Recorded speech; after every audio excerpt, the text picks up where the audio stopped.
Hello friends, welcome back. तो दोस्तों, हमने अभी तक क्या कवर कर रखा है? We have covered nouns and pronouns. ठीक है, पार्ट्स ऑफ स्पीच में हमने नाउन और प्रोनाउन को कवर कर रखा है। अब जो थर्ड टॉपिक है हम उसे स्टार्ट करने वाले हैं आज।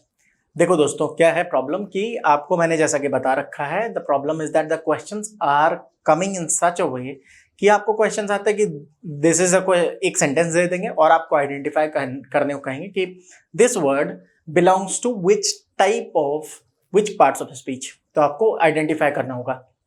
तो if you do not know what are the basic differences between the parts of speech, then you won't be in a position to answer the question. तो हम इसको स्पेसिफिकली अच्छे से कवर कर रहे हैं वन बाय वन। और at the same time मैं आपको एक और बात बताता दे रहा हूं कि ये आपके ग्रामर को अगर आप अभी स्ट्रॉन्ग कर लोगे, then it will be a life long easy problem for easy thing for you. ठीक है, ये लाइफ लॉन्ग आपको हेल्प करेगा। ठीक है, English is English is a multinational language. It is very much important for conversation and for communicating these days. If you go to higher offices, if you go to places where in India also, if you go to places where people don't speak Hindi, then you can communicate in English easily. I'm not saying कि आप सबसे communicate कर पाओगे, but you'll be in a better position. तो आपको English जानना चाहिए. And it is always better to use the right grammatical form. तो आज हम verbs को देखने वाले हैं। तो वर्ब्स के बारे में मैं आपको एक चीज बताऊं कि वर्ब्स क्या होते हैं। आप एक बार इमेजिन करो कि आपके पास कुछ वर्ड्स अगर ऐसे नहीं होते, जैसे मैंने अगर बोल दिया कि शी इट, कुछ समझ आ रहा है? शी इट कुछ समझ आया? नहीं समझ आया। मैं बोल दूं she did it, she did it, अब समझ आया? उसने ये किया। तो ऐसे वर्ड्स अगर आपके पास ना हो जिससे आप क्या कर रहे हो वो बता पाओ, तो लाइफ कितनी मतलब प्रॉब्लमैटिक हो जाएगी। तो वर्ड्स जो कि डिफाइन करते हैं एक एक्शन को, जो कि बताते हैं कि एक एक्शन हुआ है, उसे हम कहते हैं वर्ब्स। ठीक है, तो verbs, what are verbs? Verb कुछ नहीं, verbs are action words. Action words, what are verbs? अगर कोई पूछे तो क्या बोलोगे आप? Verbs are action words. Action words मतलब विच डिनोट एक्शन। ठीक है, जैसे एग्जाम्पल लेते हैं। Example, walk, play, eat, my favorite, sleep। ये जितने भी वर्ड्स हैं, what are they denoting? They are denoting an action. ये कुछ बता रहे हैं कि how a work is done. तो ये हो गए verbs। ठीक है, बात समझ आ रही? आपको इतना तो पता ही होगा, हिंदी में हम इसे क्रिया कह देते हैं। जैसे आई गो देयर, मैं क्या कर रहा हूं? तो जा रहा हूं, तो गोइंग इज अ वर्ब। ठीक है, ये इतना पता होगा आपको। तो ये है वर्ब। अब वर्ब जो है, इसको अगर आप इसके टाइप्स को देखोगे ना, तो ऐसे बहुत सारे टाइप्स आपको मिल जाएंगे।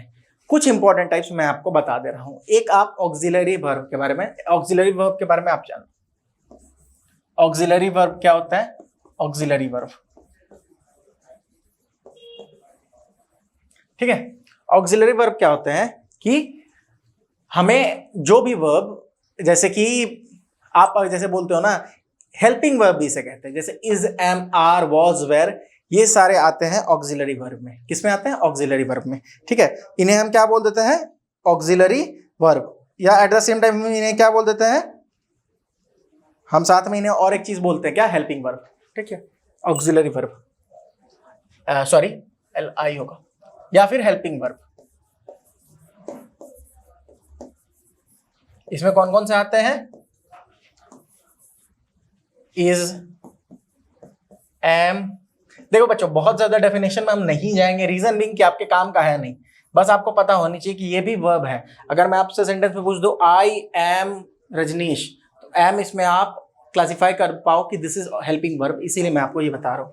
वर, डू, डज, ये सारे क्या है? ऑक्सिलरी वर्ब है। ठीक है, इन्हें क्या कहते हैं हम? ऑक्सिलरी वर्ब या हेल्पिंग वर्ब, क्योंकि ये सेंटेंस को फॉर्म करने में हेल्प कर रहा है ना, है ना? ये सेंटेंस को दो नाउन के बीच में ये परफॉर्म करते हैं, लिंक करने के लिए, हेल्प करने के, तो इसीलिए इनको हेल्पिंग वर्ब्स बोल देते हैं। कुछ वर्ब होता है जिन्हें हम मॉडल वर्ब बोलते हैं, बहुत ज्यादा आपका काम का नहीं है। मॉडल वर्ब क्या होता है? जो कि आपके कुछ कैपेसिटी को दिखा रहे हैं, जैसे कैन, कुड, विल, वुड, ये सारे, ठीक है। इंपॉर्टेंट जो आपके लिए सबसे ज्यादा है वो दो तरह के वर्ब है, वो transitive, intransitive. This is most important for you because इसके आधार पे, इसके बेस पे will learn active and passive voice. Voice को आप बिना वर्ब के नहीं जान सकते हैं, इसके लिए जरूरी है ट्रांजिटिव एंड इंट्रांजिटिव वर्ब। तो ट्रांजिटिव वर्ब और इंट्रांजिटिव वर्ब के पहले मैं आपको एक चीज बता दूं जो मैंने पहले पिछले क्लास में आपको बताया था। मैं आज आपको ऑब्जेक्ट के बारे में बताऊंगा। What is an object in a sentence.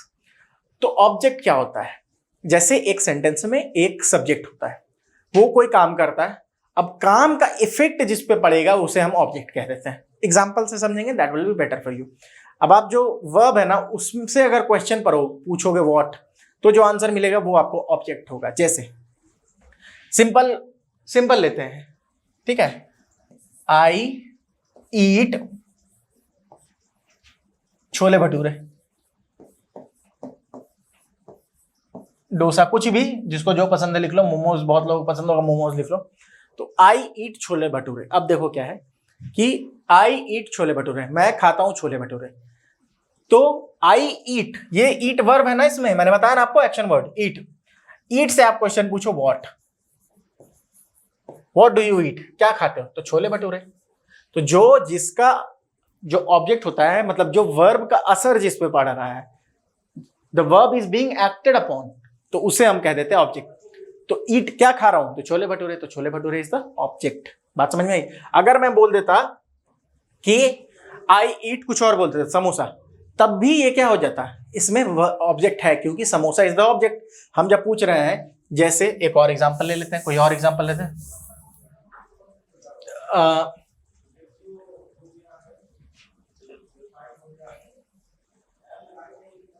Generally अगर मैं कोई और एग्जांपल लूं, जैसे यही जो एग्जांपल लिया था मैंने, Ram pledge cricket, Ram pledge cricket. अब देखो वर्ब क्या है, प्लेज। प्लेज से क्वेश्चन पूछेंगे व्हाट, क्या खेल रहा है, तो क्रिकेट खेल रहा है, तो cricket is the object. Object वो होता है, वही बताया मैंने, जिसका वर्ब का असर जिस पे पड़े वो ऑब्जेक्ट हो जाता है। सिंपल, समझ आई बात। तो अब दो तरह के वर्ब होते हैं, एक होता है ट्रांजिटिव वर्ब, एक होता है इंट्रांजिटिव वर्ब। ये बहुत इंपॉर्टेंट है और मैं इसलिए बोल रहा हूं बिकॉज जब आपको ये याद होना पड़ेगा इंट्रांजिटिव, क्योंकि जब मैं आपको वॉइस पढ़ाऊंगा तो this will be very helpful. Transitive और इंट्रांजिटिव। ट्रांजिटिव वर्ब क्या होता है, जिस वर्ब के साथ ऑब्जेक्ट जुड़ा हुआ हो उसे ट्रांजिटिव वर्ब कहते हैं। जैसे मैंने बताया ना, प्ले क्रिकेट, प्ले क्रिकेट, तो यहां पे प्ले के साथ क्रिकेट जुड़ा हुआ है, एक ऑब्जेक्ट जुड़ा हुआ है वर्ब के साथ, तो दिस इज क्या, दिस इज ट्रांजिटिव वर्ब। अब यहीं पे मैं सिर्फ प्ले बोल के छोड़ देता, आई प्ले, मैं खेलता हूं, क्या खेलता हूं पता ही नहीं है, तो ये इंट्रांजिटिव वर्ब हो जाएगा। ठीक है, यहां ऑब्जेक्ट नहीं है, तो सेंटेंसेस जहां पे object is present it is called transitive verb, and subjects and sentences where जो ऑब्जेक्ट है that is not present it is called intransitive verb. आपको अभी समझ नहीं आ रहा होगा, लेकिन जब मैं आपको एक्टिव पैसिव बताऊंगा उस समय these will be very much helpful, ये बहुत ज्यादा हेल्पफुल हो जाएंगे। ठीक है, कुछ एग्जांपल देख लेते हैं और भी। जैसे एग्जांपल के तौर पे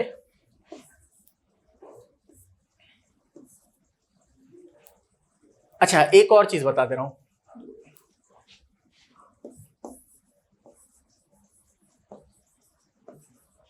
रमेश इज गोइंग देयर,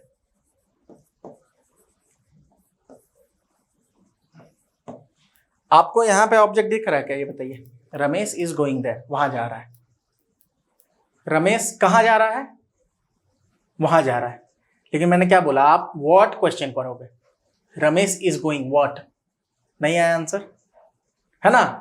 तो ये आपको इसमें ऑब्जेक्ट नहीं है। ठीक है, इसका पैसिव नहीं हो पाएगा, जब ट्रांजिटिव वर्ब जो होगा उसी का पैसिव होगा। हिंदी में ऐसा नहीं होता है, बट इंग्लिश में जो ट्रांजिटिव वर्ब्स होते हैं सिर्फ उन्हीं का पैसिव मतलब पॉसिबल होता है। ठीक है, ये नहीं होगा। चलिए तो आगे देखते हैं, कुछ और एग्जांपल लेते हैं। जैसे Sita is a good girl, Sita is a good girl. देखिए क्या है यहाँ पे हेल्पिंग वर्ब दिख रहा है आपको, मेन वर्ब दिख रहा है कुछ, मेन वर्ब नहीं दिख रहा ना, तो आप पूछोगे किससे सवाल, तो यहां भी क्या होगा, ऑब्जेक्ट आपको नहीं मिलेगा, क्योंकि वर्ब का असर किसी पे नहीं पड़ रहा है ना। तो ऑब्जेक्ट में क्या होगा, आपको प्लेस भी हो सकता है, थिंग भी हो सकता है, कुछ भी हो सकता है, लेकिन यहां पे ऑब्जेक्ट अवेलेबल नहीं है, ठीक है। एटसेट्रा, ये जो गुड गर्ल वगैरह आ जाते हैं, ये प्रेडिकेट में एटसेट्रा में हम जोड़ देते हैं, ठीक है। तो ये हो जाते हैं आपको इंट्रांजिटिव सेंटेंसेस हो जाते हैं। और जैसे आपको सेंटेंसेस मैंने ट्रांजिटिव के बारे में बता ही रखा है कि आप अगर करोगे Ram Yeats a mango, Ram Yeats, बस सेंटेंस खत्म, जैसे राम ईट्स, सेंटेंस खत्म हो जा रहा है, तो ये क्या हो जाएगा, ये हो जाएगा इंट्रांजिटिव वर्ब, क्योंकि यहाँ पे ऑब्जेक्ट नहीं है अवेलेबल। वहीं पे Ram Yeats mango, a mango, तो ये क्या हो जाएगा, ये हो जाएगा इंट्रांजिटिव, है ना। कुछ और एग्जांपल देख रहे हैं, लेते हैं, जैसे ईट का तो मैंने आपको दे दिया। अब जैसे एग्जांपल लेते हैं, वी लाइक्ड द स्टोरी। यहां पे लाइक आपको मेन वर्ब दिख रहा है, इसको मेन वर्ब बोलते हैं, ठीक है ये। और लाइक्ड व्हाट, लाइक्ड व्हाट, तो स्टोरी, तो यहां क्या ना, ये हो गया transitive. We played strongly, we played strongly, we played strongly. अब इसमें देखो प्लेड व्हाट नहीं पता चल रहा, तो ये इंट्रांजिटिव वर्ब हो जाएगा। तो this is all about transitive and intransitive verb, और ये है वर्ब के पार्ट्स। और जो वर्ब्स होते हैं वो आपको इंपॉर्टेंट नहीं है, एक मेन वर्ब इंपॉर्टेंट है, साथ में हेल्पिंग वर्ब इंपॉर्टेंट है, मोडल वर्ब भी काम का आपका नहीं है, ट्रांजिटिव और इंट्रांजिटिव आपको मैंने बता दिया है। अब वर्ब फॉर्म्स थोड़ा देख लेते हैं। एक जीरंड के बारे में बता दे रहा हूं, जब वर्ब में आईएनजी जोड़ देते हो आप, जैसे सिंग, ये वर्ब है, इसमें आईएनजी जोड़ दोगे, सिंगिंग, और ये जब नाउन की तरह यूज होगा तो इसे हम जीरंड कहते हैं। जैसे singing is good for voice, voice modulation, अपने इंस्टीट्यूट का भी नाम आ जाए, singing is good for voice modulation, है ना। तो सिंगिंग यहां पे क्या है, सिंग जो वर्ब है उसके साथ आईएनजी जुड़ गया है, और what is it acting like, it is acting like a noun, गाना। Singing is good for voice modulation, यहां पे सिंगिंग किस तरह यूज हो रहा है, सब्जेक्ट के रूप में, वर्ब के रूप में, ठीक है। तो ये क्या हो जाएगा, ये वर्ब, सॉरी, सब्जेक्ट के रूप में, नाउन के रूप में, वर्ब के रूप में यूज नहीं हो रहा, तो इसे हम कहते हैं जीरंड। क्या कहते हैं इसे, जीरंड। आपको एक इंटरेस्टिंग कहानी बताता हूं मैं जब बचपन में पढ़ रहा था ना जीरंड को, बहुत छोटा था मैं, शायद सेकंड थर्ड में पढ़ रहा हूँ, ठीक है। तो मतलब ग्रामेटिकल पार्ट मैंने मतलब बहुत बचपन में उसको कवर कर लिया था। तो जीरंड जब मैंने पढ़ा था ना बुक में, तो मुझे पता ही नहीं था कि ये जीरंड है, और मैं सोच रहा था ग्रेजुएशन लिखा हुआ है, तो मैं सोचता था कि अगर इसको पढ़ लूंगा तो ग्रेजुएशन कंप्लीट हो जाएगी मेरी, ठीक है। तो ये मेरे बचपन में होता था, लेकिन आपके साथ ना हो, इसीलिए ये बता दे रहा हूँ। जीरंड आपको ग्रेजुएशन करनी है, सीयूईटी क्लियर करना होगा, तो ये है आपका जीरंड, ठीक है।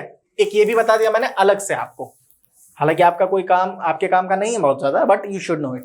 वर्ब फॉर्म्स थोड़ा सा हम देख लेते हैं। वर्ब फॉर्म्स क्या होते हैं, वर्ब के 5 फॉर्म होते हैं, V1, V2, V3, V4 और V5, ठीक है।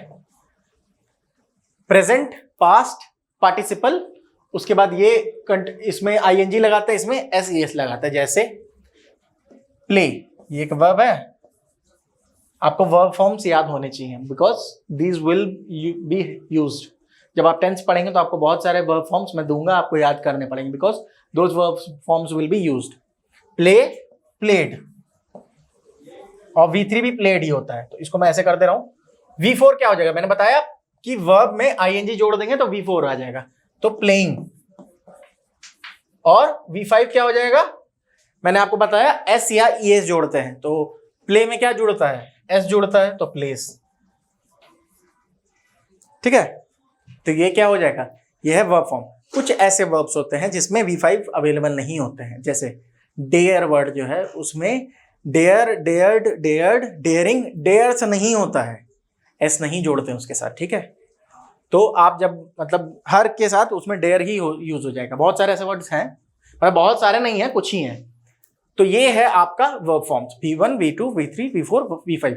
V4 मतलब वर्ब प्लस ing, ठीक है, और V5 मतलब वर्ब प्लस s या es। बात समझ आई? एक और देखते हैं, कैच। कैच का V2 होता है कॉट, कॉट, कैचिंग, कैचेस, है ना। इसी तरह से हम करते हैं इसको, कैचिंग, कैचेस। तो ये है हमारे वर्ब फॉर्म। ये मैं आपको एक पीडीएफ पूरा एक नोट्स के फॉर्म में दूंगा। ये आपको you should know it, because when you are trying to make sentences then these things will come handy, you'll have to use these, ठीक है। तो आपको पता होनी चाहिए ये चीजें। तो ये हमारा वर्ब फॉर्म है। अब जो हम नेक्स्ट क्लास देखेंगे उसमें हम सब्जेक्ट वर्ब एग्रीमेंट को स्टार्ट करेंगे।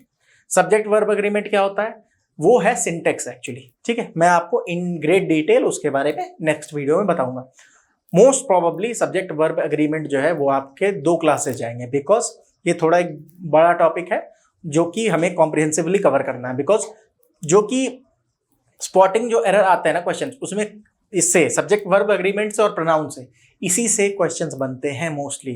कुछ आर्टिकल से बन जाते हैं, अलग चीज है, बट मोस्टली आपके क्वेश्चंस यहीं से बनते हैं। तो सब्जेक्ट वर्ब एग्रीमेंट को हम अच्छे से कवर करने वाले हैं नेक्स्ट वीडियो में। तो चलिए इसको आप रिवीजन करते रहें। वर्ब के बारे में बताया, एक्शन वर्ड, हेल्पिंग वर्ब के बारे में मैंने आपको बताया आज, मॉडल वर्ब के बारे में बताया, और ट्रांजिटिव और इंट्रांजिटिव के बारे में बताया। ट्रांजिटिव और इंट्रांजिटिव क्या थे? जिसमें ऑब्जेक्ट है वो ट्रांजिटिव, जो जिसमें ऑब्जेक्ट नहीं है इंट्रांजिटिव। ऑब्जेक्ट मैंने आपको स्पेसिफाई करके डिफाइन करके बता दिया है। एट द सेम टाइम आपको ये सबसे ज्यादा काम आएगा कब? जब हम पैसिव कर रहे होंगे। वॉइस चेंज में जो भी सेंटेंसेस जिसमें ट्रांजिटिव होते हैं जो वर्ब्स, उसी को हम पैसिव फॉर्म में ट्रांसलेट कर सकते हैं, ठीक है। बात समझ आई? और उसके बाद हमने वर्ब फॉर्म्स देख रखे हैं। चलिए नेक्स्ट वीडियो में मिलते हैं। आप पढ़िए मस्ती से।